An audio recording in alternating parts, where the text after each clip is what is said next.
Do you gamble at all? A little bit. You do. What do you like to play? Blackjack. Oh, good choice. I love blackjack myself. If ever you're in a game, though, however, a blackjack game, and somebody comes up to you with a deck of cards that looks like this, I suggest you run the other direction. This is a mark deck.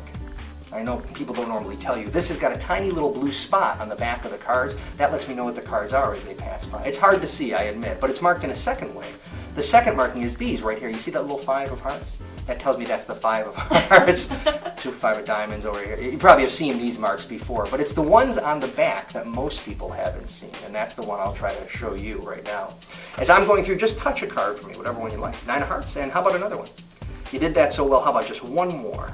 The Jack of Spades. Three cards. Sometimes when there's less cards, it's easier to see the markings on the back. For example, you see the little blue spot there? No. It is hard to see, I admit, but I'll show you the technique. What you do is you stare right at the center of the card and you kind of blur your eyes, squint just a little bit, and if you do a good enough job, I swear you're going to see a blue spot. Okay. You'll see it on the back of that card right there, and you'll see it, of course, on the back of this card right here. And, of course, you'd see it on the back of this card right here. But the truth is, if you're a gambler or a magician, it makes no sense to have a deck of cards in which just 3 cards are marked. What would make sense is if each and every one of the cards I was using were from a marked deck of cards. I mean, each and every one has that blue die on the back. Now, there is one problem. Let's say you're working for an educated audience. And what I mean by that is somebody who knows about a marked deck. If that occurs, they might come up to you and say, well, Paul, you're not much of a magician, you're not much of a gambler.